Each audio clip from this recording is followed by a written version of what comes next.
Bonjour, je viens de Lille, c'est une ville au nord de la France. Il fait froid. Où il fait rarement froid et souvent beau. Voilà, contrôle préopératoire de la presse artérielle, babi, noradrénaline pour tous. Alors je précise deux choses. Un, je ne vais pas parler d'ALR parce que le sujet et l'actualité du sujet, c'est l'anesthésie générale. Et je vois une liste pédiatrique devant moi, je ne vais pas parler de bébé non plus. J'aime pas cette expression babi noradrénaline, mais elle fait usage. Mais c'est la noradrénaline diluée à faible concentration compatible avec la perfusion sur une voie veineuse périphérique. Et c'est trop long sur un titre de diapositive. Alors, je n'ai pas de conflit d'intérêt. Babi noradrénaline pour tous. Peut-être certains pourraient trouver le titre provocateur. Il l'est. Mais intéressons-nous aux faits. On va commencer par l'utilisation au CHU de Lille de babi noradrénaline, c'est-à-dire de noradrénaline en perfusion continue à faible concentration. Vous voyez vaguement, vous voyez ici, jusqu'en 2013, la babi noradrénaline qui au CHU de Lille, c'est de la 16 gamma, n'existe pas. Il y a, vous voyez, ça c'est 2500 patients, il y a 300-400 patients par an qui sont des patients en état de choc qui reçoivent de la noradrénaline. Et puis en 2013, il commence à apparaître, vous voyez ce petit trait orange. C'est de la noradrénaline diluée, c'est de la 200 microgrammes par ml. C'est un bloc particulier situé à Urier, qui est sur 2 étages, je crois, qui commence à faire cette pratique.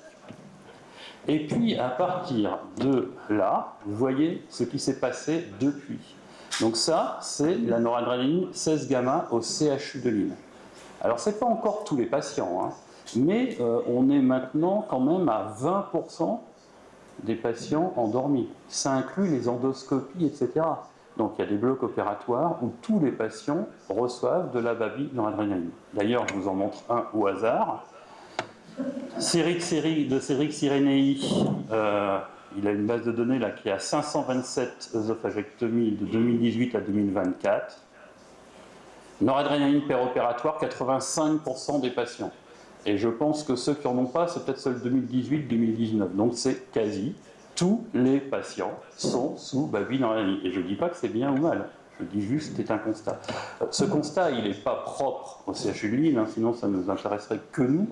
Il y a une enquête, alors avec toutes les limites, mais une enquête qui a été publiée en 2022 dans Anesthésie Réanimation. En fait, on interrogeait les gens sur leur pratique.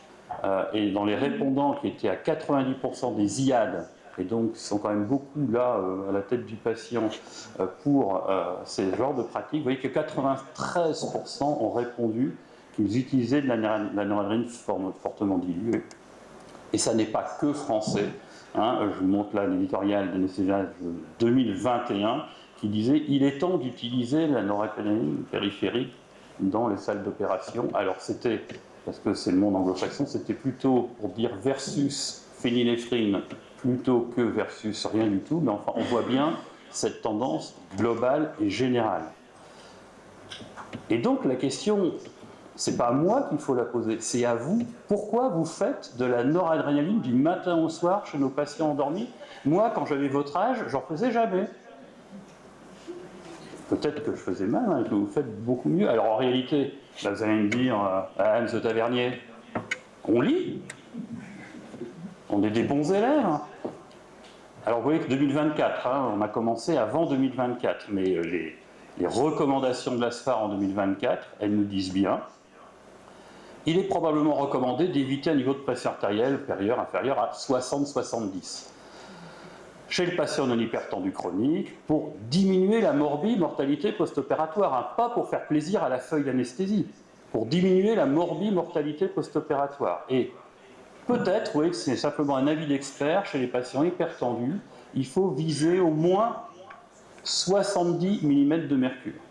Alors, la recommandation, elle ne dit pas comment vous faites ça et si c'est de la noradrénaline ou autre chose. Mais enfin, moi, je vous connais, je vous vois faire, pour certains ou certaines d'entre vous, sauf quand ça saigne beaucoup, ou dans quelques cas très rares de choc cardiogénique ou autre chose. En gros, les patients, ils sont vasoplégiques, c'est l'effet de l'anesthésie, on met la noradré à faible concentration, et ça marche. Donc, vous allez dire, voilà, on obéit aux recommandations, Et ça diminue la morbimortalité post-opératoire. Merci et bravo. Et alors pourquoi est-ce que l'ASFAR elle a fait ces recommandations-là? Ben parce que les experts ils ont lu en détail.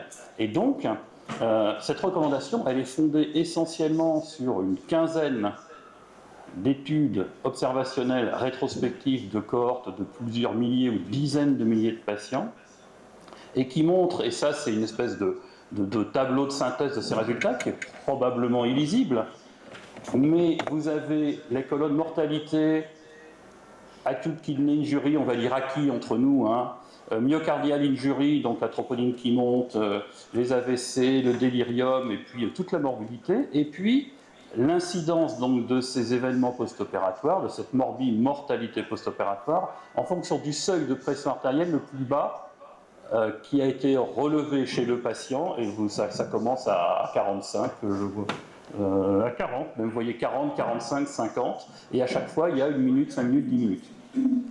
Et vous voyez qu'il y a des couleurs, plus il y a un risque relatif important, plus c'est coloré.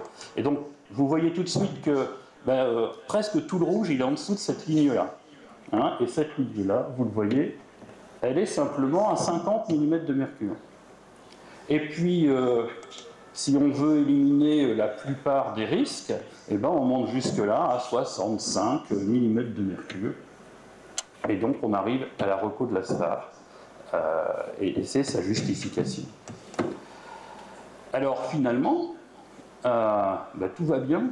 L'anesthésie réa, c'est simple, l'anesthésie générale. Il y a une hypotension. Je branche ma babine noradrénaline. Et tranquille, la pression artérielle, elle ne va plus baisser. Version bêta, encore mieux. Il y a un risque. Parce que quand vous dites, quand il y a de l'hypotension, je mets de la noradré, maintenant tous les jeunes ils me disent non, monsieur Ternier. Le patient est à risque d'hypotension artérielle. Donc vous allez l'endormir en mettant en route la noradrénaline. Et vous allez voir comme vous êtes tranquille.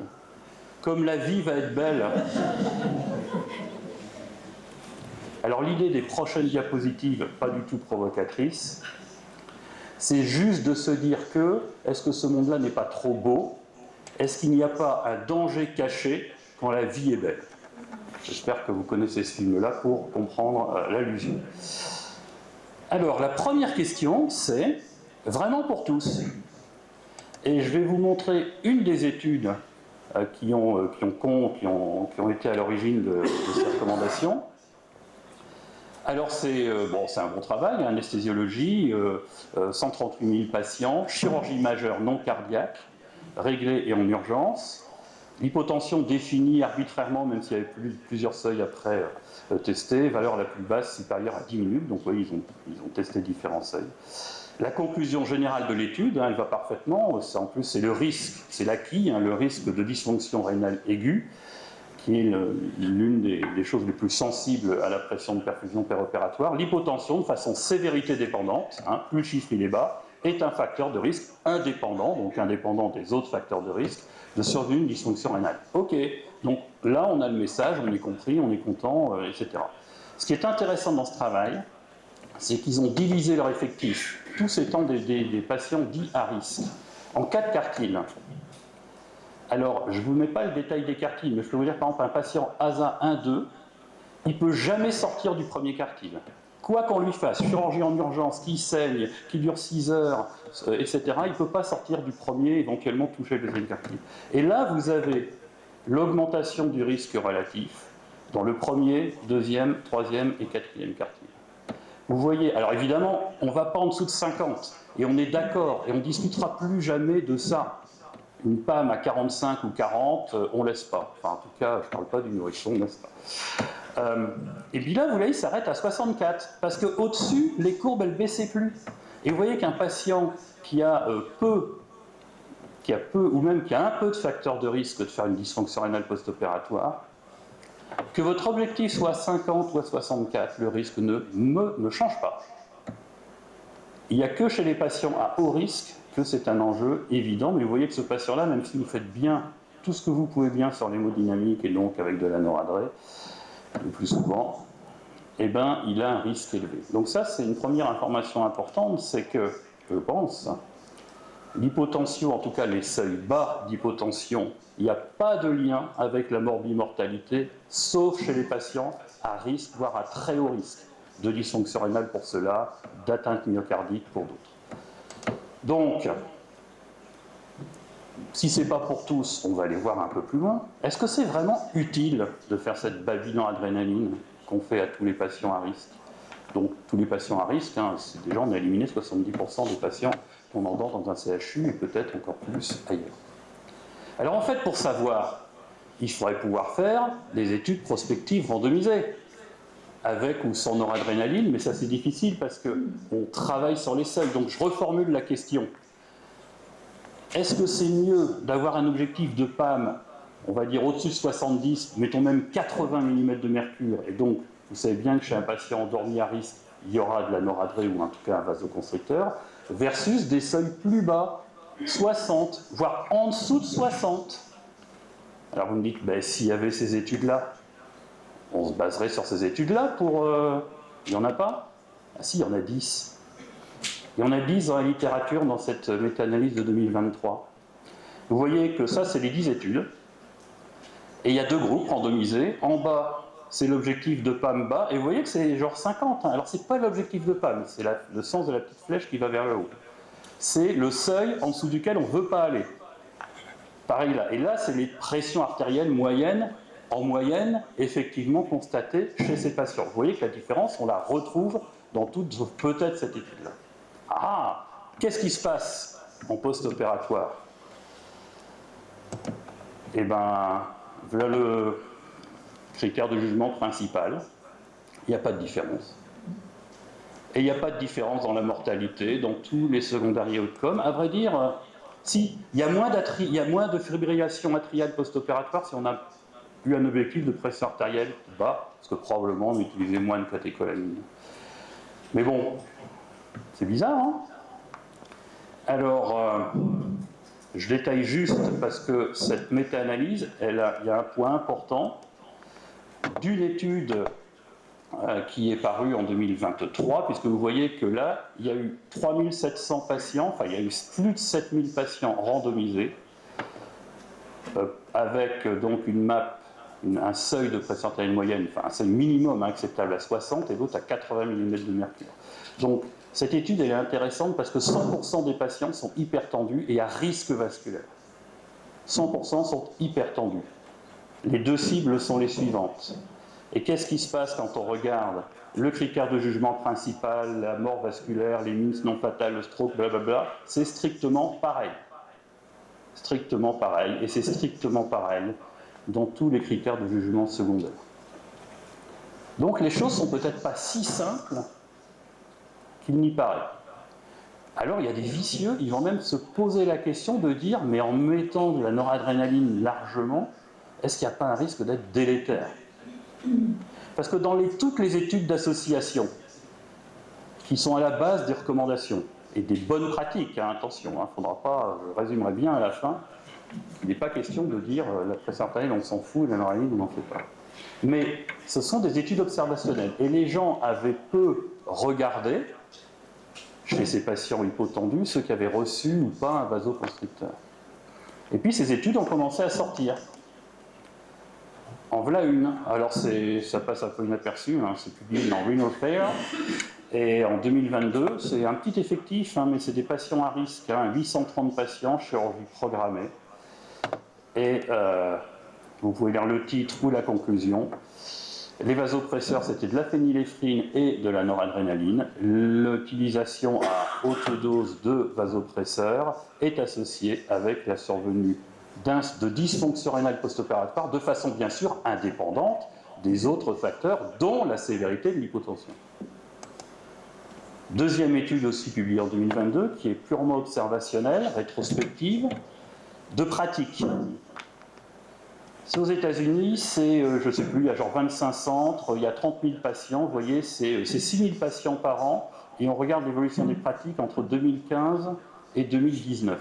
Et ce qu'on voit, vous voyez eux aussi, alors ils ont fait une équivalence pour avoir tous les vasopresseurs. Vous voyez que l'utilisation moyenne des vasopresseurs, le nombre de patients et les posologies, augmente avec le temps, comme chez nous. que d'ailleurs, et je pense que ça serait comme chez nous aussi, le total de liquide, de remplissage vasculaire, enfin d'apport liquide opératoire a tendance à diminuer. D'accord? On est purement de ça. Qu'est-ce qui se passe au cours de ces 6 années? Eh bien, les durées d'hypotension diminuent, objectif atteint, bravo mon colonel, mais l'incidence des acquis post-op augmente. Donc, manifestement, ça, c'est... Alors évidemment, il n'y a aucune relation de cause à effet démontrée, hein, mais cette observation pose question.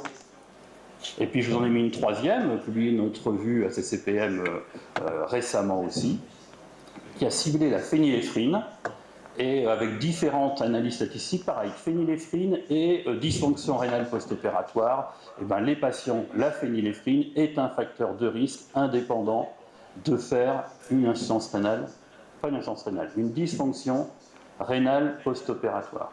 Alors, on est d'accord, hein, on n'est que dans l'observationnel, du rétrospectif, de la cohorte. Évidemment que l'utilisation d'un vasopresseur, c'est un témoin d'une sévérité d'hypotension ou d'un risque particulier chez le patient. Donc, même avec les analyses statistiques sophistiquées, on peut arriver à des conclusions erronées. Donc, il faut être prudent avec ça. Néanmoins, hein, l'éditorial qui accompagne ce travail dit « l'hypotension artérielle, c'est moche, mais est-ce que le traitement pourrait être encore pire ?» Donc, vous voyez, ce n'est pas moi qui pose la question en premier, évidemment. Mais bon, il y a beaucoup de vasopresseurs. On vous a bien appris, nous, ce qui nous intéresse, c'est la noradrénaline. La babinoradrénaline, c'est pas comme la phényléphrine. Il y a eu 10 EPU, 20 cours, que ce soit à l'école d'IAT, chez les internes, etc. Hein, on vous a tous dit, la noradrénaline, c'est le vasopresseur de choix. D'ailleurs, dans toutes les recommandations, c'est la noradrénaline. L'effet bêta qui associe l'effet alpha, le débit cardiaque est plus élevé. Donc, on garde la noradrénaline. Alors, bien sûr, je ne vais pas dire le contraire. Je vous montre juste ça. C'est 2023, on est dans le récent. C'est une première étude multicentrique. Elle est dite comme étude pilote. Et donc, c'est une étude pilote qui va dire on va randomiser des patients qui ont une hypotension bloc opératoire sur l'anesthésie générale, norépinéphrine, donc noradrénaline, versus phényléphrine. C'est une étude pilote, mais il y a quand même 3000 patients, plus de 3000 patients inclus. Donc elle manque de puissance pour analyser la morbidité post-opératoire. On regarde quand même, puisqu'il nous la montre. Et effectivement, à ce niveau de puissance-là, vous voyez que sur les différents critères, et là qui sont assez frustes, on va dire, enfin si on veut, parce qu'il y a l'acquis, il y a la sévère acquis, il y a les MIS, hein, donc c'est pas si fruste que ça, il n'y a pas de différence entre phényléphrine et noradrénaline. Donc vous voyez que peut-être que la noradrénaline c'est mieux, mais il faut quand même beaucoup de patients pour la démontrer. Alors, il y a des gens qui regardent bien les trucs, ils vont me dire « Ouais, monsieur, regardez l'acquis. Ouais, la sévère acquis, c'est pas loin, on va y arriver à la significativité statistique. » Sauf que ça, c'est le côté qui favorise la phényléphrine. Donc, les choses ne sont pas si simples qu'on a envie de le croire parce que c'est super quand c'est simple. Alors, l'éditorial, il nous rappelait à juste titre que les vasopresseurs, il faut les utiliser de façon adéquate. Donc maintenant, moi je passe dans les blocs opératoires juste pour dire bonjour et pour dire utilisez la noradrénaline de façon adéquate, s'il vous plaît. Ça nécessite d'être défini, mais on commence à deviner que peut-être il faut faire attention quand on en fait, et pas en faire n'importe comment, et que la belle vie n'est peut-être pas si belle que ça. Et puis, quel est finalement le vrai objectif de pression artérielle? Bien sûr, les vasoconstricteurs, même si la vasoplégie anesthésique est probablement la cause principale des hypotensions de bloc opératoire, il faut se rappeler qu'il peut y avoir une hypovolémie. Et puis, on arrive un peu dans la tarte à la crème qui est, puisqu'on dit que c'est la vasoplégie de l'anesthésie, il faut regarder la profondeur d'anesthésie, le bis, l'entropie. Comme ça, avant de mettre peut-être de la noradrénaline, c'est important d'avoir un niveau d'anesthésie adéquat. Alors, on va regarder ce qu'on fait. Alors, vous voyez, ça là, je vous donne les chiffres qu'on a regardés dans la base de données en 2013-2017, on est en train de le refaire de façon actualisée. Mais là, on avait sélectionné, vous voyez, de la chirurgie ambulatoire, c'est non cardiaque, non neurochirurgicale, mais c'était donc pour avoir une chirurgie non cardiaque relativement lourde. On avait sélectionné que les patients ASA 3, 4, 5, pour se dire c'est peut-être là qu'il y a un enjeu principal, et pour pouvoir analyser avoir une population homogène, que des patients sous sévoflurane. Donc ça représentait 7300 patients. Et vous voyez qu'on était passé de 2012 ou 2013 à 33%, à 57% en 2017. C'est pas mal. Donc, on peut dire que c'est bien. À Lille, on monitore le bis et l'entropie avant de mettre de la noradrénaline. Ou pas. Alors, on va regarder les valeurs de bis moyennes péropératoires des patients, des 7300 patients en péro. Voilà la distribution. C'est pas la valeur la plus haute ou la plus basse. Un patient il a dormi 3 heures, on a 3 heures de monitorage de bis, et donc c'est la valeur moyenne du patient.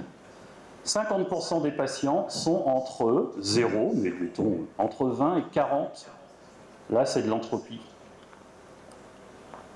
Donc, je suis sûr qu'une bonne partie de ces patients-là, ils ont eu de la noradrénaline. Donc, on a mis de la noradrénaline et on les a fait dormir à 22 bis en moyenne pendant 4 heures. Et il y a dû avoir des silences électriques, de la vasopression de façon massive. Donc, je ne suis pas sûr que nos pratiques soient parfaites. Et je ne suis pas sûr que la façon dont on donne la noradrénaline largement aux patients soit toujours la meilleure. Et donc peut-être qu'on n'est pas toujours, ou même peut-être pas souvent, dans l'utilisation adéquate de la babi-noradrénaline. Alors, je ne vais pas contester la babi-noradrénaline, je suis le premier à en demander ou en faire, c'est un vasoconstricteur maniable efficace, c'est l'un des traitements de l'hypotension. L'objectif, c'est peut-être pas plus que 60 en réalité. Allons jusqu'à 70 parce que les repos de la sphère londite, mais pas plus. Pas plus. Et ça sera mon mot de conclusion. Quand un patient il a 80 mm ou 90 mm de mercure de PAM sous noradrénaline, c'est probablement pas une fasciation satisfaisante.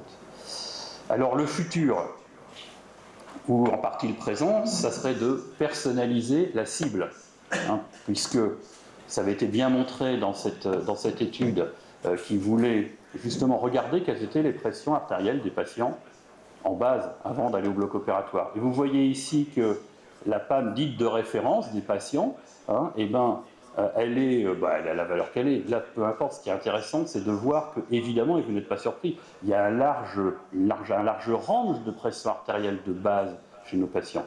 Et donc l'idée d'adapter la cible de pression artérielle sur la pression artérielle de référence du patient, c'est une idée qui a été testée et démontrée comme efficace par Emmanuel Futier et collaborateurs dans le fameux essai INPRESS, que vous connaissez, je pense, à peu près tous. Alors on peut critiquer plein de détails, y compris la façon dont ils étaient pris en charge dans le groupe contrôle. C'était éphédrine par bolus de 6 mg jusqu'à 60 mg, et si ça ne suffit pas, on passe à la noradrénaline.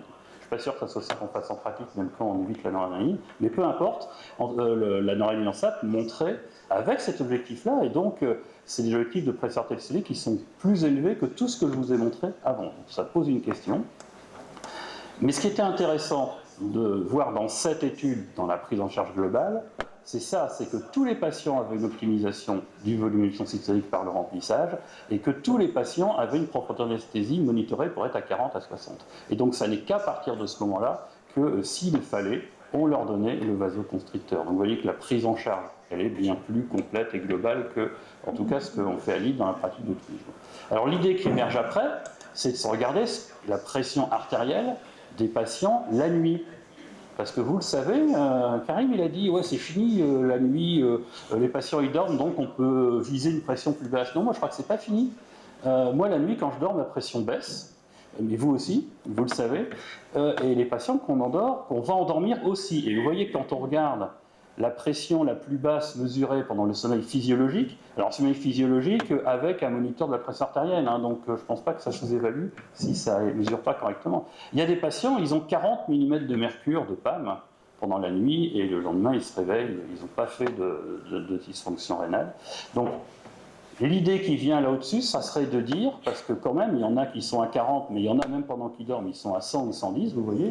Donc l'idée, ça serait de dire peut-être que l'objectif de pression artérielle bien mené, ça pourrait aussi être testé avec cette référence-là comme objectif. Et puis, La dernière référence qui est proposée, et on est vraiment dans les études et vraiment pas dans l'application clinique du quotidien, c'est de se dire, bah ouais, on a une autorégulation en pression artérielle en particulier. Vous connaissez tous l'autorégulation cérébrale, vous savez qu'au niveau cardiaque, rénal, même si les seuils sont un peu différents, ça marche. Alors, il faut se rappeler quand même d'une chose qui est malheureuse, c'est qu'il est bien démontré maintenant par les journaux de physiologie que l'autorégulation cérébrale, hein, la courbe qu'on fait comme ça, je la montre encore, elle est fausse, hein, elle est complètement fausse. Malheureusement, elle n'existe peu ou pas. La physiologie, c'est qu'on a des gens, c'est quand on parle de nous là, hein, qui ont quasiment pas de plateau d'autorégulation, et quand on a un plateau d'autorégulation, il est en général assez limité.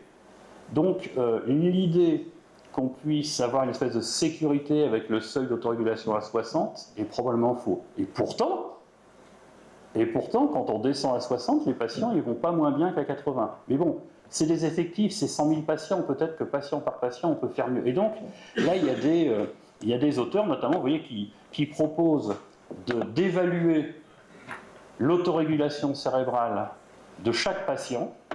Alors, ça veut dire qu'il faut mesurer la pression artérielle invasive, et ou un Doppler transcrânien, et ou de l'oxymétrie cérébrale, dont il a été rappelé à juste titre que ce n'est pas d'oxymétrie cérébrale.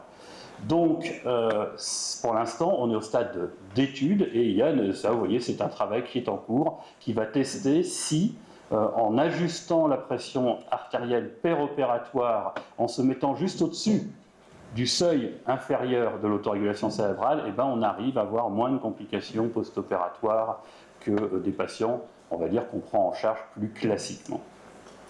Donc, j'irai pas plus loin. Ma conclusion principale, c'est que l'utilisation de la noradrénaline sous anesthésie générale doit être raisonnée. Et je pense qu'elle n'est pas raisonnée aujourd'hui. Et si j'avais un seul message à dire en conduite à tenir, c'est qu'à chaque fois que vous avez mis de la noradrénaline en route chez un patient au bloc opératoire, votre objectif doit être de diminuer la dose le plus possible, de le sevrer le plus vite possible, c'est-à-dire de trouver la façon dont, et ça ne marche pas pour tous les patients bien sûr, mais la profondeur d'anesthésie, le remplissage vont permettre d'utiliser moins de noradrénaline que la facilité, où c'était la caricature que je montrais tout à l'heure, chaise longue, moi la PAM, après je suis tranquille, elle a 70, elle a 90, elle a 80, tout va bien, elle est au-dessus du seuil, et je suis bien content avec ma noradrénaline. Hein. La question de fond qui reste posée, c'est que l'hypotension artérielle sous anesthésie, évidemment, quand elle est profonde, elle est un médiateur des complications cardiaques post-opératoires. Sinon, si je dis autre chose que ça, il faut me renvoyer, me mettre à la retraite vraiment très vite. Mais quand on prend les seuils bas, c'est pour ça qu'on va dire en dessous de 50, en dessous de 60, on ne va pas tolérer l'hypotension artérielle. Ça ne veut pas dire qu'on va être un vasoconstricteur. Mais au fur et à mesure que ce seuil monte, on ne sait pas très bien, pour la proportion de patients pour se donner, quelle est la part de l'hypotension est un médiateur, va entraîner l'hypoperfusion, blablabla, ou d'un simple marqueur de fragilité, d'âge, etc. Et que ce n'est pas, dans cette hypothèse-là, ce n'est pas la correction agressive, rapide de l'hypotension qui va améliorer le pronostic post-opératoire. C'est vous avez détecté un patient fragile, il faut le surveiller plus en post-opératoire, y compris sa pression artérielle, parce que vous avez un patient à risque particulier, entre guillemets, il ne tient pas l'anesthésie générale. Enfin. Mais vous avez vu qu'on parle de patients à haut risque, hein, et c'est là où l'hypotension doit être évitée, c'est là aussi probablement où la noradrénaline est la plus susceptible d'être délétère. Juste pour prendre un peu de recul, il y a eu un consensus d'experts internationaux publié dans le BJA en 2024. Ils ont retenu seuil à 60 chez le patient à risque. Pas plus. Pas de 65, pas de 70, pas de 75, etc. Le traitement est multimodal. Les vasopresseurs sont un traitement efficace, mais ne sont pas le seul. Et donc, pour les modalités de l'optimisation, à finir comme toujours, hein, une ouverture vers l'avenir, c'est qu'on ne sait pas encore comment on fera mieux, mais on va essayer de faire mieux. Merci.